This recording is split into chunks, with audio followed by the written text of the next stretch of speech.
शिवाय नमस्तुभ्यं। हमारे यहाँ इसको शुक्ल एकादशी भी कहते हैं और कहते हैं ये सती माता ने यही एकादशी के दिन से जो व्रत साधना करना प्रारंभ करी थी वो सुख देने वाली थी। निवेदन है आपसे भी,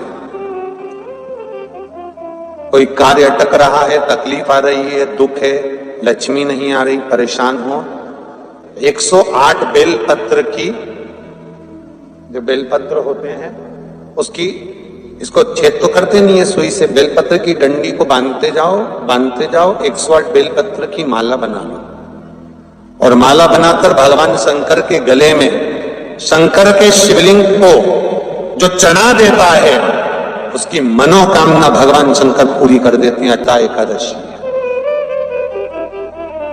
108 बेलपत्र की माला बनाकर शंकर भगवान को समर्पित करी जाती है। माता लक्ष्मी ने भगवान विष्णु को पाने के लिए तुलसी की माला बनाकर समर्पित करी थी, जैसे सती ने शिव को पाने के लिए, कामना को पूर्ण करने के लिए। शास्त्र कहता है घर के बुजुर्गों को, घर के बड़ों को, जेठ जेठानी हो, सास ससुर हो, घर में जो तुम्हारी उम्र से बड़ा हो, उसको आज पीला फूल या पीली चने की दाल या पीला वस्त्र, कुछ भी पीली सामग्री आज घर के बड़ों को देना चाहिए। क्यों देना चाहिए? तो शिव महापुराण की कथा कहती है कि जो शुक्ल पक्षी की एकादशी के दिन पीली वस्तु का दान दे देता है, घर के किसी ब्राह्मण को देने नहीं जाना, किसी मंदिर में देने नहीं जाना, आपके ही घर में, आपके ही घर के बड़ों को कोई भी पीली चीज का दान कर सकते। फूल हो, मिठाई हो, कोई अनाज हो, कोई वस्त्र हो, पीली वस्तु का दान दे दे। क्यों होगा? क्या होगा उससे?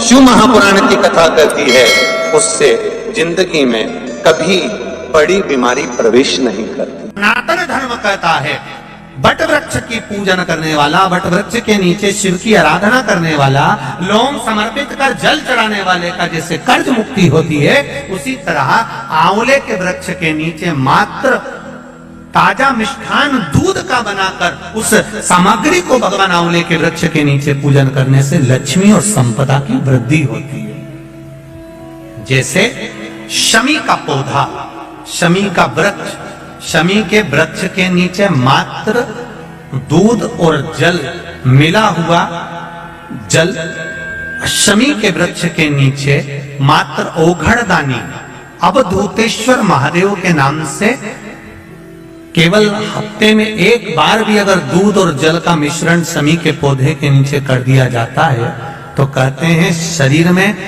बड़ी से बड़ी अगर बीमारी है, कहीं कैंसर जैसा रोग है या किडनी लीवर जैसा रोग है, कोई भी तकलीफ, कोई गांठ अगर शरीर में हो गई है, तो शमी के वृक्ष के नीचे दूध का जल थोड़ा सा हफ्ते में एक बार अवधूतेश्वर महादेव के नाम से समर्पित कर देने से रोग का निवारण होने लगता है, रोग थम जाता है और आगे नहीं बढ़ पाता और उसका इलाज चालू हो जाता है, सुख का अनुभव।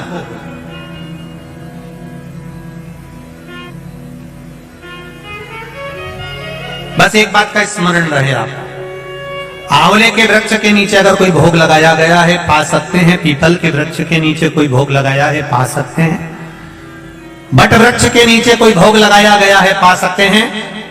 जिस वृक्ष के नीचे भोग लगाओगे पालोगे, पर शमी वृक्ष के नीचे का जो भोग लगाया गया है वो नहीं पाया जाता। शमी वृक्ष का जो प्रसाद है वो आपको वहीं छोड़ना पड़ता है। शमी वृक्ष का प्रसाद वहीं छोड़, खाली ना जाता कोई, खाली ना जाता कोई दर से तुम्हारे, मैं भी खड़ी हूँ नहीं बाहें पसारे, मैं भी खड़ा हूँ नहीं बाहें पसारे। अपन श्री शिवाय नमस्तुभ्यं। ध्यान कितनी एकादशी है? स्कंद पुराण यहां तक कहती है कि इस कथा के चरित्र को जो श्रवण कर लेता है उसको 26 एकादशी करना भी नहीं पड़ती। इस एकादशी की केवल ये कथा सुनकर ही वो तर जाता है। बहुत ध्यान से सुनना इसको कथा, तो बड़े भाव से सुन लो इसको, है? बड़े प्रेम से। इसलिए सारी एकादशियों में निर्जला एकादशी की महत्वता शास्त्र प्रमाण करता है महाराज। निर्जला एकादशी, एकादशी का उद्यापन जो करा जाता है, उसका उद्यापन और प्रदोष का जो उद्यापन करा जाता है, इन दोनों का क्रम लगभग एक जैसा ही। तो निर्जला पहुंची है, और निर्जला ने जाकर भगवान नारायण से निवेदन करा। भगवान विष्णु ने पूछा, क्या बात है निर्जला, आज तुम खेलती हुई यहां पर आकर खड़ी हो गई, क्या हुआ, क्या है? क्या तुमको गौलोक धाम में आनंद की अनुभूति नहीं हो रही जो तुम बैकुंठ में आई हो? निर्जला घूमती घूमती भगवान के सम्मुख में पहुंच गई। भगवान ने पूछ रहे हैं, बार बार पूछा, निर्जला हुआ क्या तुमको? ए निर्जला, ए एकादशी, हुआ क्या है तुमको? क्या कारण है तुम्हारे यहां आने का, बैकुंठ पहुंचने का? बहुत ध्यान देना महाराज। शास्त्र कहता है सोमवार, मंगलवार, बुधवार, गुरुवार, शुक्रवार, शनिवार, ये देवता वो देवता सबके व्रत कर लो, सारे व्रत कर लो, पर ये व्रत आपको परमात्मा के धाम तक लेकर नहीं जा सकते, क्योंकि इनका जो पुण्य है वो मृत्यु लोक में आप थोड़ा सा भी व्रत करते हैं तो पुण्य समाप्त हो जाता है। पर हिंदू धर्म के 3 व्रत ऐसे बता दिए जिन व्रतों का पुण्य समाप्त नहीं हुआ। हिंदू धर्म के 3 व्रत ऐसे हो गए जिनका पुण्य समाप्त नहीं हुआ महाराज, जिनका पुण्य प्रबलता में बढ़ता गया। पहले नंबर पर एकादशी, दूसरे नंबर पर प्रदोष, और तीसरे नंबर पर शिवरात्रि। एकादशी भी 26 है तो प्रदोष भी जम के बोलते जाओ 26 है, शिवरात्रि केवल 12, और अगर अधिक मास की पड़ जावे तो ये 13, पर अधिक की आय तो 13 है।